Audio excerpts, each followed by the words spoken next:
সেই সিলেবাস মতে এতিয়া আমি আসাম এণ্ড ইটছ পপুলাৰ ওপৰত কিছুমান MCQ আলোচনা কৰিব চেষ্টা কৰিম। ইয়াৰ আগত আমাৰ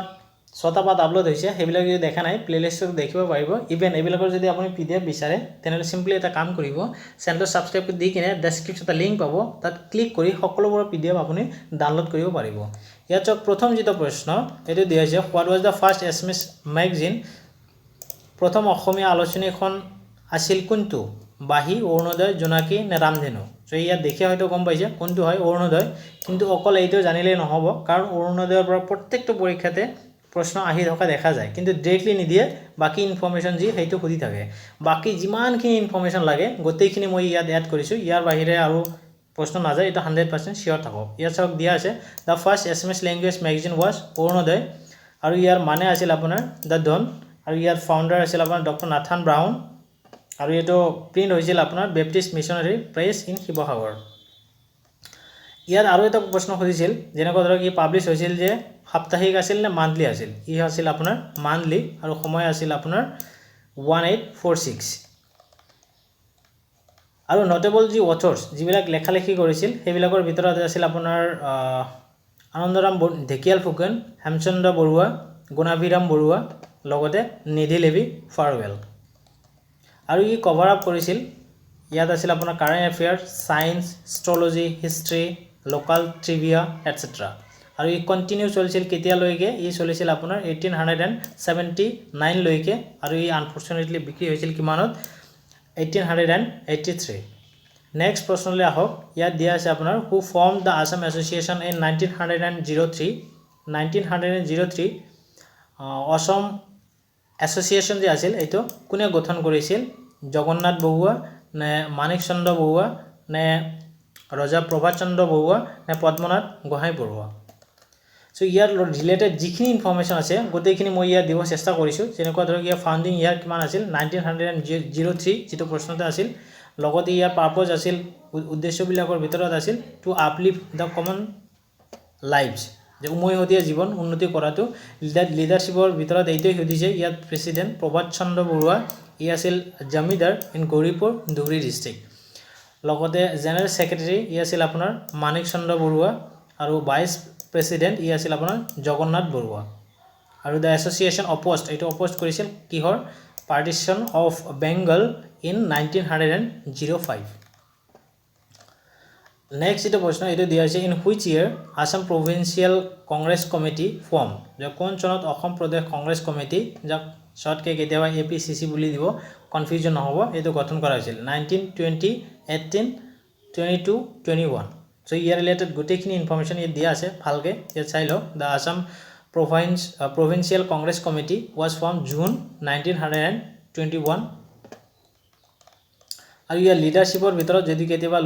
লিডাৰশ্বিপ সুধিব পাৰে, ডাঙৰ কথা নহয়। যেনেকুৱা ধৰক ফাৰ্ষ্ট প্ৰেচিডেণ্ট ই আছিল আপোনাৰ চাবিলাল উপাধ্যায়, আৰু ইলেক্টেড যি প্ৰেচিডেণ্ট ফাৰ্ষ্ট তেওঁ আছিল কুলধৰ চলিহা। কাৰেণ্ট প্ৰেচিডেণ্ট যদি সোধে এইটো হ'ল আপোনাৰ ভূপেন কুমাৰ বৰা, এইটো আপোনাৰ 2021 লৈকে। তাৰপিছত ইয়াৰ হেডকোৱাৰ্টাৰ ৰাজীৱ ভৱন, GS ৰোড, গুৱাহাটী। নেক্সট যিটো প্ৰশ্ন এইটো দিয়া হৈছে, the first conference of Assam সাহিত্য সভা ৱাজ হেল্ড ইন? অসম সাহিত্য সভাৰ প্ৰথম অধিৱেশন অনুষ্ঠিত হৈছিল কেতিয়া? 1917 নে 15 নে 16 নে 18?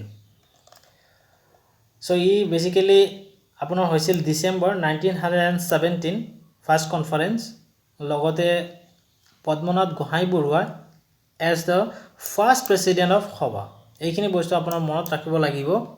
যিবিলাক হাইলাইট কৰি দিয়া আছে সেইবিলাক ভালকৈ মন কৰিব। যেনেকৈ ধৰক আদাৰ প্ৰমিনেণ্ট যিবিলাক মেম্বাৰ আছিল সেইবিলাক আছিল লক্ষ্মীনাথ বেজবৰুৱা, চন্দ্ৰ কুমাৰ আগৰৱালা এণ্ড হেমচন্দ্ৰ গোস্বামী। আৰু ইয়াৰ যি মটো আছিল এইটো কেতিয়াবা সোধে, ইয়াৰ মটো আছিল আপোনাৰ চিৰচেনেহী মোৰ ভাষা জননী। নেক্সট প্ৰশ্ন এইটোলৈ আহক, who compose the drama Bandini Bharat? Bandini Bharat নাটকখন কোনে ৰচনা কৰিছিল? অম্বিকাগিৰি ৰায়চৌধুৰী নে পদ্মনাথ গোহাঁই বৰুৱা নে ৰবীন্দ্ৰ ঘোষ নে মুকুন্দ দাস? চ' এইটো বেচিকেলি লিখিছিল অম্বিকাগিৰি ৰায়চৌধুৰী। লগতে অম্বিকাগিৰিৰ যি লেখা এই বৈশিষ্ট্য কেতিয়াবা সোধে। বৈশিষ্ট্য আছিল আপোনাৰ আক্ৰমণাত্মক সুৰ, যে ব্ৰিটিছ শাসকসকলৰ তীব্ৰ বিৰোধিতা কৰাটো বা ইয়াৰ জৰিয়তে তেওঁ প্ৰকাশ কৰিছিল তাৰপিছত বন্দিনী ভাৰতৰ আৰু যি ইনফৰমেশ্যন ইয়াত দিয়া আছে অলসো নন এজ কি বুলি জনা যায় ইণ্ডিয়া ইন বন্ডেজ আৰু ইয়াত ডাইৰেক্ট কৰিছিল কোনে অম্বিকাগিৰি নিজে কেতিয়া his school days at Cotton collegiate high school in Guwahati in 1904 আৰু বাকি যদি ইনফৰমেশ্যন আপুনি দেখিব বিচাৰে তেনেহ'লে PDF ডাউনলোড কৰি কিনে ইয়াত দিয়া আছে ধুনীয়াকৈ পঢ়িব পাৰিব মই ইয়াত পঢ়ি দিব নাযাওঁ পঢ়িলে বহুত সময় যাব ইয়াৰ বিষয়ে আৰু এটা মানে ইন্টাৰেষ্টিং ফ্যাক্ট এইটো জানিব লাগিব যে এইটো বেন কৰিছিল যেতিয়া পাৰফৰ্ম ষ্টেজত কৰিছিল নেক্সট যেটো প্ৰশ্ন এইটোলৈ আহক which schedule of Indian constitution deals with administration of tribal areas in Assam ভাৰতীয় সংবিধানৰ কোনখন অনুসূচীত অসমৰ জনজাতীয় অঞ্চলৰ প্ৰশাসনৰ বিষয়ে আলোচনা কৰা হৈছে চতুৰ্থ পঞ্চম ষষ্ঠ নে সপ্তম সো এইটো বহুত ফেমাস হয় এইটো হয়তো আপোনালোকে জানে কাৰণ আমি ইয়াৰ পৰা বিলং কৰো যে of the 6 schedule of Indian constitution address the administration tribal areas বিলাক আছে সেইবিলাক several state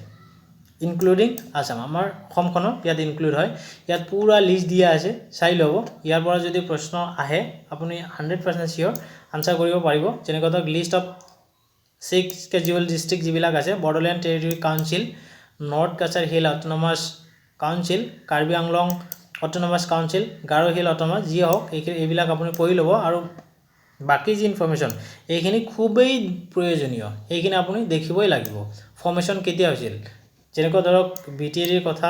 খুদিয়ে থাকে এইটো ঘটনা হৈছিল 2003 তাৰ পিছত 51 52 73 73 এইখিনি আপুনি চাই ল'ব আৰু ইয়াত যে কি প্ৰভিজন এইবিলাক আছিল আপোনাৰ 6 schedule encompass the administration of tribal regions in the northern states of কোনটো হয় মিজোৰাম আৰু ত্ৰিপুৰা মেঘালয় আৰু আসাম আৰু প্ৰাইমাৰী যে অবজেক্ট আছিল উদ্দেশ্য ইয়াত আছিল প্ৰথমতে সেফগাৰ্ডিং ট্ৰাইবেল ল্যান্ডস এন্ড ৰিসোৰ্সেস লগতে আপহোল্ডিং ট্ৰাইবেল আইডেন্টিটিজ আৰু শেষত আছিল আপোনাৰ the relevant constitutional articles are article যি দিয়া আছে 244 যিখিনি আছে এইখিনি আপুনি দেখি লব মই ইয়াত কৈ দিব না যাও ইয়াত চাওক নেক্সট যেটা প্ৰশ্ন এইটো দিয়া আছে which of the following district of Assam has the highest sex ratio অসমৰ কোনখন জিলাৰ লিংগ অনুপাত সৰ্বাধিক এনেকুৱা ধৰণৰ প্ৰশ্ন আহিয়ে দেখা যায় কাৰেন্ট সিচুৱেচন আপোনালোকে ফোকাস কৰিব লাগিব যোৰহাট মাজুলী বৰপেটা নে বাক্সা যদি জানে ভাল কথা না জানিলে ইয়াক দেখি লও ফিগাৰ সহকাৰে দিয়া আছে the district in Assam with the highest male female sex ratio এটো কোনটো হয় বাক্সা অপচন ডি তো ৰাইট হ'ব আৰু কিমান হয় 974 females for every 1000 males লগতে দিয়া আছে আপোনাৰ Dima Hasao district the lowest male female sex ratio in Assam কিমান দা 932 females per 1000 males নেক্সট যেটা প্ৰশ্ন এতলৈ আহক the Sanduvি Lake বহুত ফেমাস লেক হয় was formed in which year due to earthquake কেতিয়া এইটো ফৰ্মেশন হৈছিল ফৰ্ম হৈছিল 12 জুন 1897 নে 9 সেপ্টেম্বৰ 1923 নে 3 জুলাই 1930 নে 12 জুন 1997 সো ইয়াৰ বিষয়ে যি ইনফৰমেশন গোটেইখিনি ইয়াত দিয়া আছে যেনেকৈ ধৰক চান্দুবি লেক লোকেটেড কত লোকেটেড এইটো হয়তো দিব পাৰে কত অৱস্থিত কামৰূপত তাৰপিছত ফৰ্ম হৈছিল কেতিয়া on 12 জুন 1987 কিহৰ কাৰণে হৈছিল এইটো দিয়া আছে এন আৰ্থকুইকৰ কাৰণে আৰু বাকি যি ইনফৰমেশন লাগে ইয়াত দিয়া আছে পঢ়িব ইয়াৰ লগত আৰু এটা ফ্যাক্ট আপোনাৰ জানিব লাগিব এইটো হল আপোনাৰ the Sanduvি Lake in the first week of January brings the local villagers together showcasing their traditional dances and offering delicious local food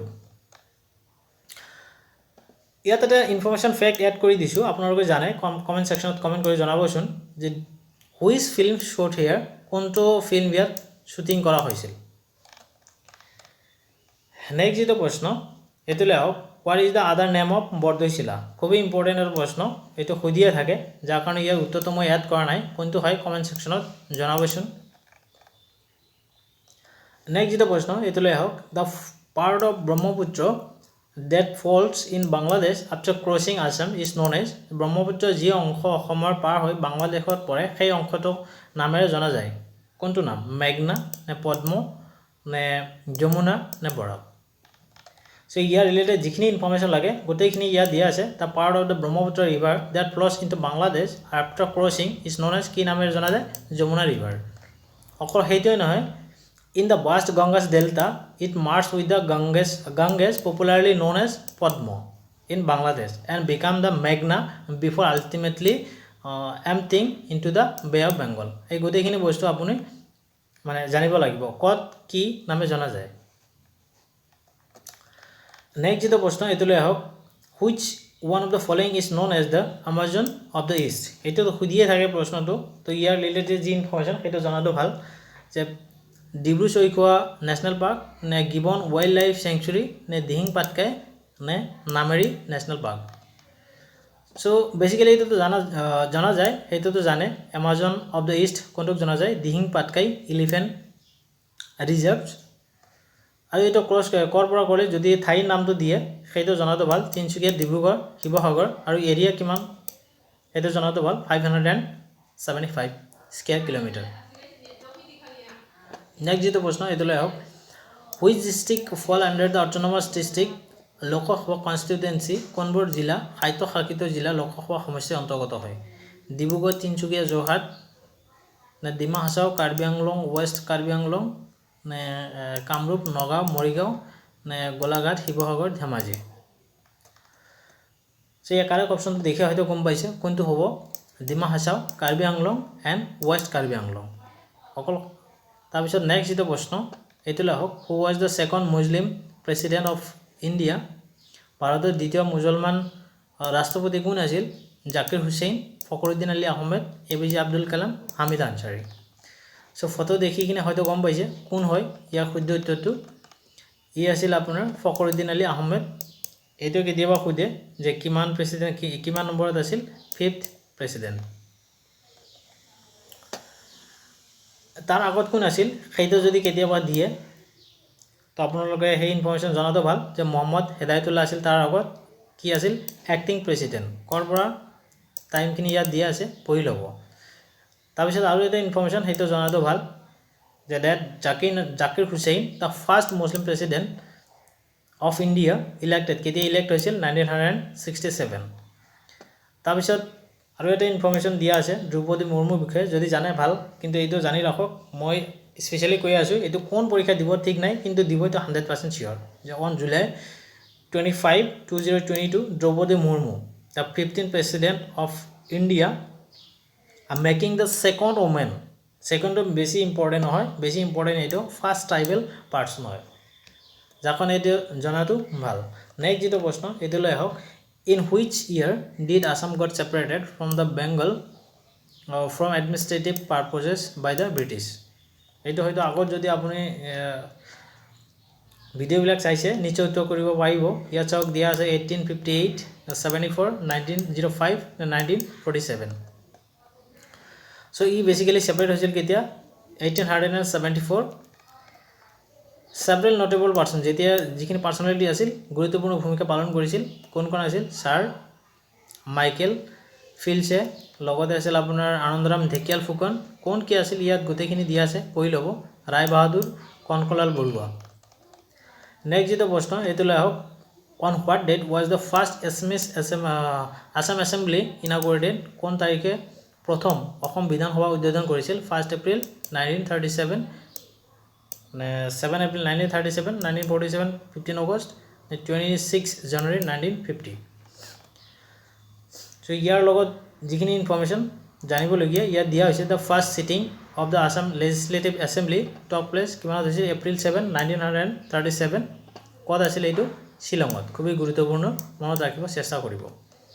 তাৰপিছত দিয়া আছে এট দ্য টাইম সেই সময়তে Shillong serve as the capital